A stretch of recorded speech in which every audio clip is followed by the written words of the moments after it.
विष्णुपादाय कृष्णपृष्ठाय भूतले श्रीमते भक्ति वेदांता स्वामी इति नामिने।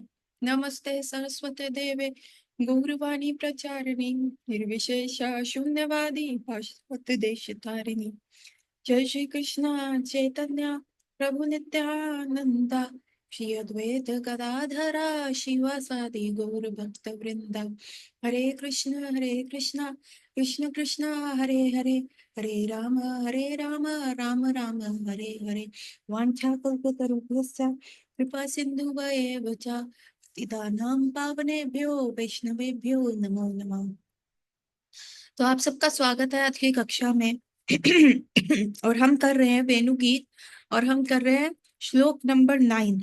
और श्लोक नंबर 9 में हमने जो लास्ट टाइम करा था कि हमें हमें पता चला था कि ये श्लोक किसके द्वारा बोला गया है। ये श्लोक बोला गया है श्रीमती राधा रानी के लिए, और अटमोस्ट भाव ऑफ एनवी में बोला गया है। यहाँ पे वो बहुत ही ज्यादा जेलस है फ्लूट से, और वो कह रही है कि अरे ये फ्लूट क्या है, ये वेणु क्या है, इसने क्या कार्य किया है। वो सारे इस प्रकार के प्रश्न पूछ रही हैं।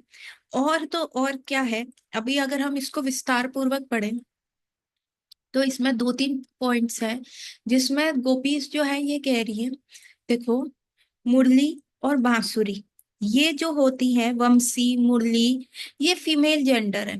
लेकिन भगवान ने तो वेणु पकड़ा है और वेणु मेल जेंडर है। अब इस मेल जेंडर का भगवान के हाथ में क्या कार्य है? पहली बात ये। और ये जो फ्लूइड है, ये जो फ्लूट है, जो वेणु है, इसने हमारे लिए इतनी ज्यादा प्रॉब्लम क्रिएट कर दी है कि हमको तो चुल्लू भर पानी में डूब मरना चाहिए। क्यों? क्योंकि एक तो ये मेल, ऊपर से भगवान के अधरोष से चिपका हुआ है ना। अभी क्या है इसमें, क्या क्या लिखा है यहाँ पे ना, एक शब्द आया है दामोदर धरा। यहाँ श्रीमती राधा रानी क्या कह रही है कि कृष्ण किसके हैं? कृष्ण हमारी प्रॉपर्टी है। Why? Krishna is born as a गोप, गोप कुमार है, गोपाल है, कावट बॉय है। और हम क्या बॉर्न हुई हैं? हम गोपी बॉर्न हुई हैं। तो फिर ये फ्लूट कहाँ से बॉर्न हुआ? ये तो एक निम्न जाति में बॉर्न हुआ है, पेड़ से आया है, जिसकी मति कम है, मतलब इसका लोअर बर्थ है, और एक ऐसी ऐसी जगह से आया है जो नॉन मूविंग है। तो इसका तो निष्कृष्ट बर्थ है, और फिर भी देखो क्या हमारे सर पे चढ़ के बैठ गया है ना। जबकि इसका कोई अधिकार, आप सारा पेपर वर्क कर लीजिए, आप हर प्रकार से इधर उधर देख लीजिए, इस वेणु का कोई भी अधिकार नहीं है भगवान के ऊपर। किसी भी प्रकार से इसका अधिकार नहीं है, क्योंकि कृष्ण तो काउहर्ड बॉय है और वी आर काउहर्ड गर्ल्स, और बाय जन्म ही हमारा अधिकार है। तो यहाँ पे देखिए, यहाँ लिखा हुआ है दामोदर, यहाँ पे शब्द यूज हुआ है दामोदर। अभी कुछ भी लिख सकते थे, गोविंद लिख सकते थे, गोपाल लिख सकते थे, कृष्ण नाम लिख सकते थे, तो दामोदर शब्द क्यों यूज किया? अभी दामोदर शब्द के ना कई कई मीनिंग्स हैं। एक है दाम का मतलब रस्सी, और उदर का मतलब पेट। और जिनको यशोदा मैया ने बचपन में ये क्या कहते हैं, मटकी फोड़ने में, उखल के ऊपर चढ़ के बंदरों को खिलाने में, और अपने घर में उत्पात मनाने के लिए यशोमती मैया ने दाम बंधन किया था, उनको उखल से बांध दिया था। एक अर्थ दामोदर का ये है। ठीक है। दूसरा अर्थ क्या है दामोदर का? दूसरा अर्थ होता है कि कई वो लोग, हम्म वो लोग दाम, अपने दाम रूपी निष्कृष्ट काम न, दमन करने वाला, दाम क्या होता है? दमन करने वाला कार्य, दमन करने वाले कार्य को छोड़ के, उदर मतलब ऊपर, उदर मतलब ऊपर, उत्कृष्ट, उदर बुद्धि को उदर व्यक्ति को जागृत करके ठाकुर जी के पास पहुंचे। हम्म? दो शब्द है दामोदर का, क्या है? दाम और उदर। दाम क्या मतलब, एक तो शब्द होता है रस्सी, मतलब दूसरा दाम का अर्थ होता है कि जिससे दमन होए, जिससे आपका फॉल डाउन होए। तो जो लोग, ऐसे लोग जो दमन रूपी जितने भी अनर्थ हैं उनको कैसे ओवरकम कर रहे हैं? उदर रूपी बुद्धि से, उदर रूपी बुद्धि से ओवरकम करके ठाकुर जी के पास पहुंचे। तो किसके पास पहुंचे? किसकी कृपा से पहुंचे? दामोदर की कृपा से पहुंचे, तो इसलिए एक शब्द का अर्थ है दामोदर। दूसरा अर्थ, तीसरा अर्थ दामोदर का यह है कि दाम क्या हो गया? अगेन निष्कृष्ट लोग, जिनका जिनका जो टोटल एसोसिएशन क्या है? टोटल एसोसिएशन रहता है मटेरियलिस्टिक, टोटल एसोसिएशन रहता है राजसिक तामसिक, जो दूसरों को पीड़ा पहुंचाते हैं, जो अपने लाभ के लिए कुछ भी कर सकते हैं, ये इनके इन प्रकार है ना, अपना लाभ कर सकते हैं। ऐसे दमन करने वाले लोग, जिनको आत्मज्ञान नहीं है, जिनको आत्मा के बारे में कुछ लेना देना नहीं है, उनका जो सिर्फ एक ही लक्ष्य है कि आगे मतलब अपना काम सिद्ध करना। सो ऐसे दमन करने वाले लोगों को, ऐसे लोगों को दमन करने के लिए कौन आते हैं? ऊपर से उद्गार, ऊपर से उद्गार कौन करते हैं? भगवान कृष्ण आते हैं। ऐसे दमन करने, ऐसे निष्कृष्ट लोगों का दमन करने के लिए, उत्कृष्ट जो है ऊपर से उद्गार करने के लिए जो है, भगवान पृथ्वी पे अवतार लेते हैं या अपने धाम को छोड़ के आते हैं। तो एक अर्थ हुआ ये दामोदर का। पर यहाँ पे जो दामोदर का अर्थ है, इनमें से कुछ भी नहीं लिया हुआ। ये उस दिन की बात की लीला कर रही है। अभी राधा रानी ना बहुत ही कम शब्दों में बड़ी बात बोल रही है, एक छोटे से शब्द में एक बहुत उत्तम और बड़ा जो है मैसेज दे रही है। क्या मैसेज दे रही है यहाँ पे? कि ये उस लीला की बात है जब एक बार कृष्ण जो है श्रीमती राधा रानी से मिलने के लिए प्रॉमिस करते हैं, और कृष्ण जो है राधा रानी से मिलने आने में लेट हो जाते हैं। रात को मिलने का प्रॉमिस किया, और जब भोर होने से कुछ समय पहले ही भगवान आए वहां पे। तो राधा रानी ने कह दिया, कल के लिए तुम पहले जल्दी नहीं आ गए कृष्णा? ताना मार दिया राधा रानी ने। मिलना था जैसे आज रात को बुलाया था 8, 8:30 मिलने के लिए, लेकिन कृष्ण क्या हुए, भोर के वक्त आए, 4 बजने में साढ़े मतलब 3:30, 3:45 AM आए। तो राधा रानी कह रही, अरे अभी तुम इतनी जल्दी क्यों आ गए? 8:30 बजे का समय था, तुम तो जल्दी आ गए। मतलब आज के लिए नए दिन का 8:30 से पहले तुम आ गए, बड़ी जल्दी आ गए कृष्ण। तो कृष्ण जो है सर झुका के खड़े रहे, अरे नहीं नहीं नहीं, ये मेरे मेरे से क्या हो गया, मेरे से तो गलती हो गया।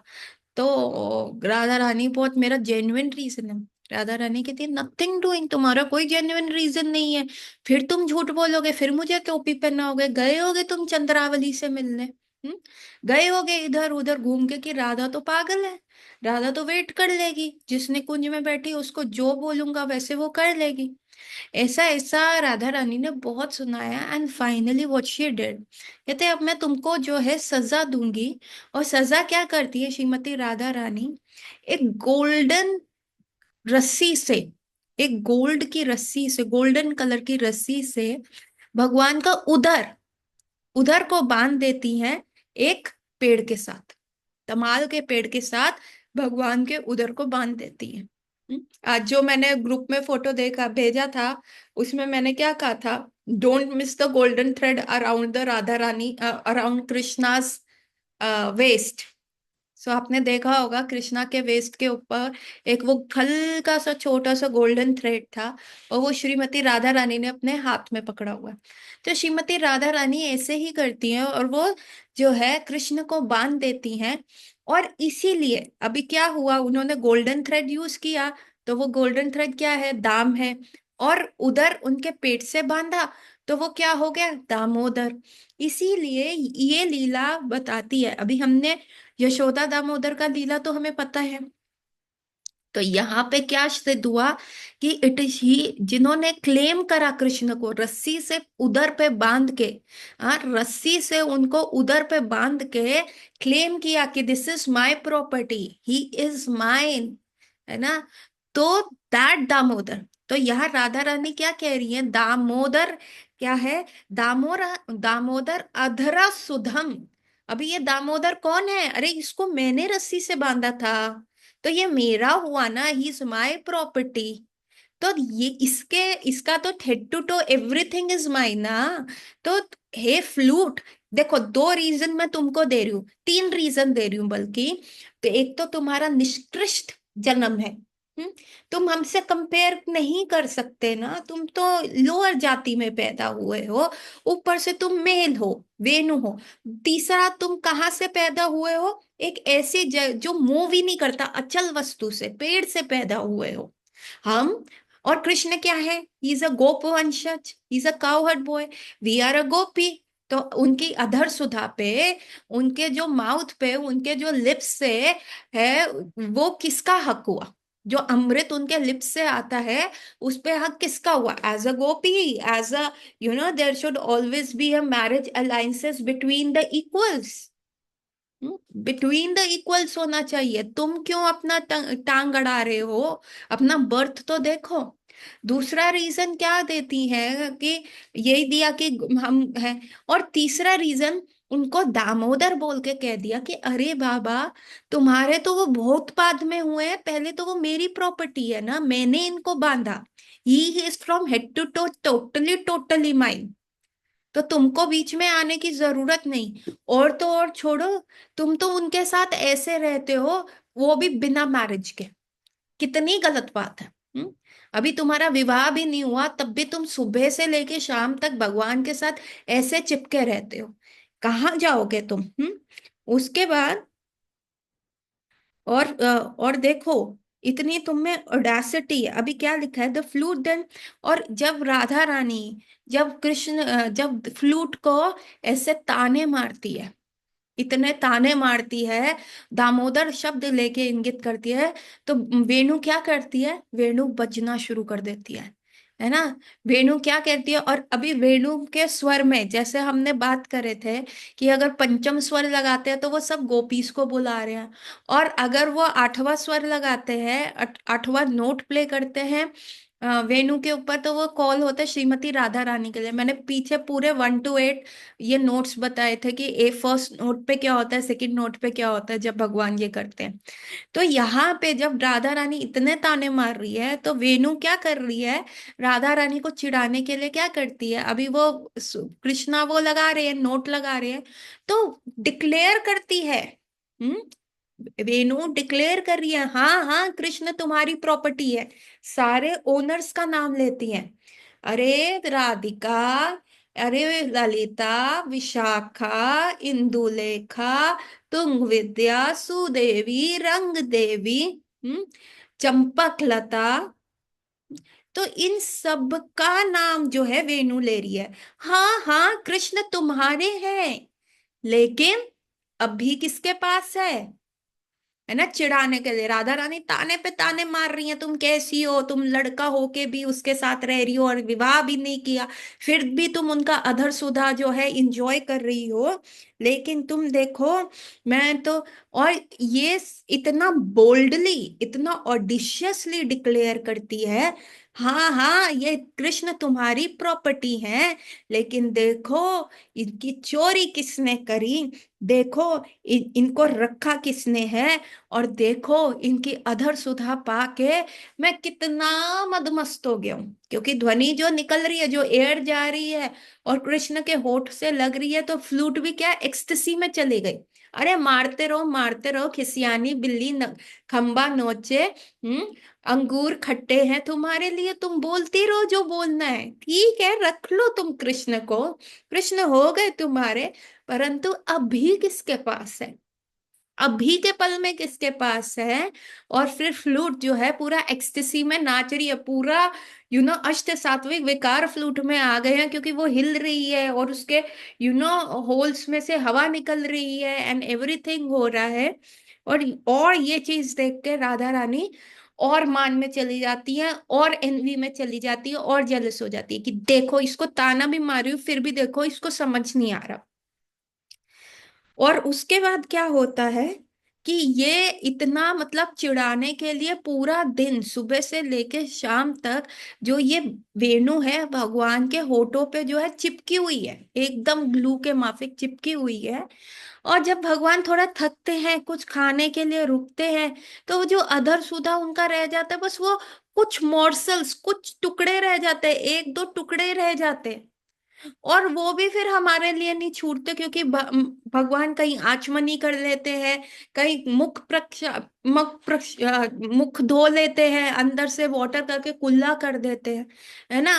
तो एक तो ये सारी चीज जो सारा अधर अमृत है फ्लूट ले लेती है, और जो थोड़ा सा बचता है हमें लगता है शायद हमें मिल जाएगा, वो भी चला जाता है, वो भी चला जाता है, और हमारे लिए कुछ नहीं बनता। हम एकदम कंगाल हो जाते, जीरो हो जाता है। हम्म। और क्या, देखिए देखिए, और और ये चीज देख देख के, क्योंकि मुख प्रक्षालन करेंगे, मुख धोएंगे या आचमनी करेंगे, तो वो पानी क्या है, जमुना में जाएगा, जो भी नदी है उसमें जाएगा। और ये देख के जो नदी है वो पूरी एक्सटेसी में चली जाती है। जो 19-20 मैंने बताया ना, ये अपने वंशज को दे देता है, अपनी फैमिली को दे देता है, नदी को दे देगा, जो नदी के किनारे खड़े हुए पेड़ है उनको वो भगवान का उच्चिष्ट मिल जाता है। हम्म। और मुख जो अर्ध सुधा है वो मिल जाता है, और हमारे लिए तो कुछ नहीं बचता। और देखो ये नदी कितनी एक्सटेसी में आ गई है, ये नदी कितना इंजॉय कर रही है, उसको अर्ध सुधा मिल गया है। तो आप देखिए नदी एकदम विपरीत दिशा में बहने लग जाती है, और कई बार तो स्टिल हो जाती है। सिर्फ जब भगवान फ्लूट बजाते हैं, जो मूव कर रही हुई चीज होती है वो स्टिल हो जाती है, और जो स्टिल चीज होती है वो मूव करना शुरू कर देती है, जब भी भगवान फ्लूट बजाते हैं। और जो चलायमान व्यक्ति वस्तु होते हैं वो स्थिर हो जाते हैं, वो एकदम पहाड़ की तरह, एकदम स्टोन बन जाते हैं।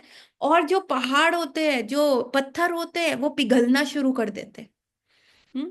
जो व्यक्ति चलायमान है, जो चल सकते हैं, जो जिनमें मूवमेंट की है, वो स्थिर हो जाते हैं, पर्वत की तरह खड़े हो जाते हैं। और जो पर्वत है वो पिघलना शुरू कर देते हैं। तो भगवान की जो फ्लूट है वो एकदम विपरीत अवस्था में लोगों को ले जाती है, विपरीत एकदम उसका जो उनका उनका लेवल है, जो उनका नेचुरल कॉन्स्टिट्यूशन है, कि नेचुरली वो कैसे रहते हैं, उससे एकदम विपरीत कर देती है ये फ्लूट। ये है ठाकुर जी की फ्लूट। और देखिए जो नदी है वो इतनी एक्सटेसी में चली गई है कि जो उसके हेयर एंड्स हैं वो खड़े हो गए। अभी गोपियों को कैसे पता चला कि नदी के हेयर एंड्स खड़े हो गए? क्योंकि जो नदी के अंदर कमल के फूल है वो एकदम खिलखिला उठे, एकदम ऐसे खिल रहे हैं, और इतने सारे कमल जो है नदी के स्तर पर बह रहे हैं। तो ऐसा लग रहा है कि जैसे नदी जो है वो चलायमान हो गई, मतलब एकदम एक्सटेसी में चली गई है, और उसके जो हेयर्स है वो एंड पे खड़े हो गए। और ट्रीज ट्रीज भी एकदम एक्सटेसी में जा रहे हैं, अष्ट सात्विक विकार आ रहे हैं। वो गोपियों को कैसे पता चल रहा है? अगेन, ट्रीज के ऊपर जो फ्लावर्स हैं, जो ट्रीज के ऊपर जो लीव्स हैं, वो एकदम आ गई हैं, ग्रीन हो गई हैं, फ्लावर्स एकदम खिल दिए। और क्या होता है, बार्क में से सैप निकलता रहता है ना। कई पेड़ों के अंदर आप जैसे रबड़ का ट्री करो तो उसमें हल्का सा वो करो तो एक लिक्विड जो है गिरता रहता है। तो जो ये ट्रीज का जो सैप निकल रहा है, ये उनकी अश्रुधारा, ये इतने एक्सटेसी में है कि उनके भाई, हमारी जाति जो निम्न जाति की समझी जाती है, हमारे जैसे होता है ना, कोई गांव का बच्चा डॉक्टर बन जाए और वो वापस आए तो उसको कितना वो दिया जाता है, उसके गले में मालाएं डाली जाती है, बैंड बाजे से उसका स्वागत किया है। किसी गांव में कोई सिपाही बन जाए या कुछ ऐसा बन जाए। और कई बार ऐसा भी बोलते हैं कि अरे हमारे खानदान में तो कोई डॉक्टर हुआ ही नहीं, तुम पहले डॉक्टर हो। तो कितना उसमें उन लोगों को क्या मिलता है, कितनी ज्यादा क्या कहते हैं, वाहवाही मिल जाती है, वाहवाही मिल जाती है। तो उसी प्रकार से ये फ्लूट जो है, अम, ये फ्लूट भी जो है वो एक्सटेसी में चली गई है। और सॉरी, जो वो पेड़ है वो इतना एक्सटेसी में चला गया है कि वो खुशी के आंसू रो रहा है, उसकी आंखों में से झड़ झड़ झड़ झड़ झड़ झड़ करके पानी आ रहा है। और वो कैसे पता चलता है? वो जो ट्रीज का सैप निकल रहा है वो उस चीज से पता चलता है। और तो और, अब ये सखी क्या कह रही है, राधा रानी क्या कह रही है, हे सखी, ये जो फ्लूट है, और जो ये रिवर है, और जो ये पेड़ है ये सारे हमारे एनिमीज हैं, ये सब हमारे एनिमीज है। देयरफॉर हमें क्या करना चाहिए सखी, चलो मिलके कुछ तो प्लान करें, कुछ तो अपने दुश्मन को रास्ते से हटाए। चलिए इस जो वंशी है, जो ये वेणु है, इसको कहीं छुपा देते हैं, इसको कहीं हटा देते हैं, इसका किडनैप कर लेते हैं। नाउ द सखीज आर मेकिंग दोस प्लान्स। अभी कमिंग ऑन टू द श्लोक नंबर 10। वृंदावनम सखी भुवो वितनोति कृतिम यद् देवकी सुता पद्म अम्बुजा लब्ध लक्ष्मी गोविंदम वेणु अनुमत्ता मयूर नृत्यम प्रेक्ष्यादि सन अवृत्यम संस्वत सत्वम। O friend, Vrindavan is spreading the glory of the earth. ये वाला जो श्लोक है, 10th श्लोक है, it is spoken by Lalita सखी, the treasure of the lotus feet of Krishna, the son of Devaki. The peacock dances madly when they hear the Govinda's flute, and when other creatures see them from the hilltop, they all become stunned. They all become stunned.